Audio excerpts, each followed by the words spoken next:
Hello friends, नमस्ते. Welcome back to my channel.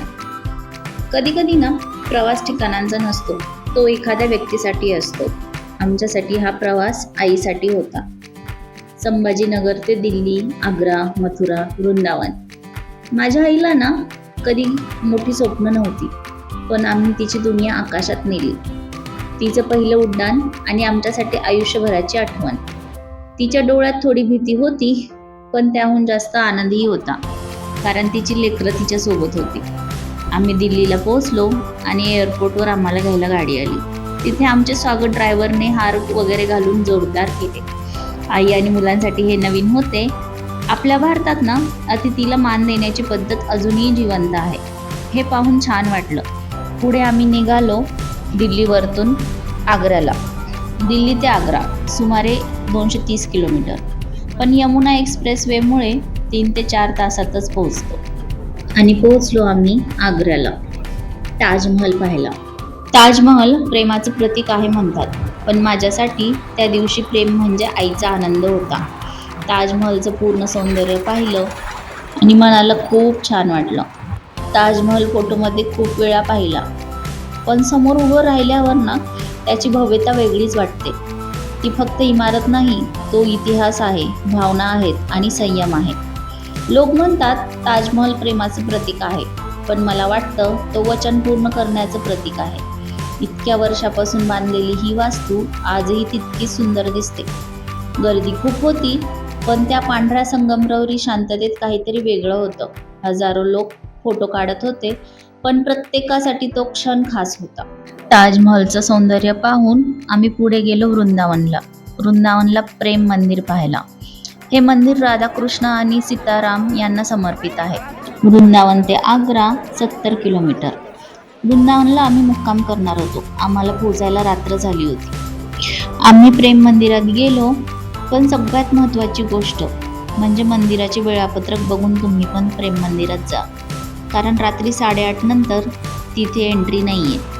प्रेम मंदिर इथलं ना प्रत्येक दृश्य इतकं जिवंत वाटतं की आपण त्या काळात हरवून जातो. भिंतीवर कोरलेली कृष्णलीला, गोवर्धन पर्वत उचललेला कृष्ण, रासलीला, यशोदेचं ममत्व, हे सगळं एकदम हरवून जातं. संध्याकाळी रंग बदलणाऱ्या दिव्यांमध्ये प्रेम मंदिर जणू सांगतं, प्रेमाला सीमा नसते, वेळ नसतो, फक्त भावना असते. प्रेम मंदिर पाहिल्यानंतर आम्ही गेलो आमच्या हॉटेलमध्ये.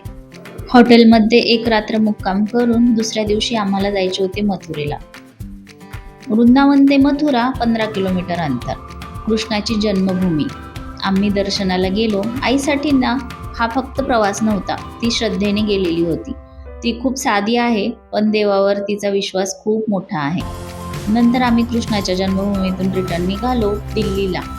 मथुरा ते दिल्ली 180 किलोमीटर. दिल्लीला पोहोचल्यावर आमची उत्सुकता होती दिल्ली पाहण्याची. आम्ही गेलो कुतुब मिनारला. 73 मीटर उंच असं 12व्या शतकात बांधलेला मनोरा इतका सुंदर होता. ते पाहिलं आणि मन तृप्त झालं. इतिहास बघायला आलेले हजारो लोक आणि आपणही त्यातलेच एक. गर्दी होती, आवाज होता, पण तो मनोरा मात्र शांत उभा होता. त्या मनोऱ्याचं सौंदर्य पाहिलं आणि पुढे आम्ही गेलो लोटस टेम्पलला. कमळाच्या आकाराचं मंदिर आणि एक प्रार्थना स्थळ. आत पूर्ण शांतता. लोटस टेम्पलला तर खूप मोठी लाईन होती. सूर्य वर होता आणि आम्ही लाईनमध्ये, पण टेम्पल खूप सुंदर होतं. लोटस टेम्पलचं सौंदर्य पाहून पुढे आम्हाला संध्याकाळी जायचं होतं इंडिया गेटला. इंडिया गेट खूप गर्दी. लहान मुलं, कुटुंब, पर्यटक सगळेच आले होते. इतक्या लोकांमध्ये उभं राहूनही त्या जागेला एक वेगळीच ओळख आहे. गर्दी होती, पण त्या ठिकाणाचा मान वेगळाच वाटतो. दिल्ली मोठी आहे, पण तिची गर्दीही मोठी आहे. पण त्या गर्दीतही आम्ही आमचे क्षण शोधत होतो. त्या दिवशी आम्ही दिल्लीमध्येच मुक्काम केला. खूप फिरलो, थकलो, पण आईला द्वारकेला जायची उत्सुकता होती. तिच्या गुरूंकडे. निर्मला माताजी, आईच्या गुरु, सहजयोग संस्थेच्या संस्थापक यांचे दिल्लीतील द्वारका येथे केंद्र आहे. माझ्या आईला सर्वात जास्त उत्सुकता होती द्वारकेला जाण्याची.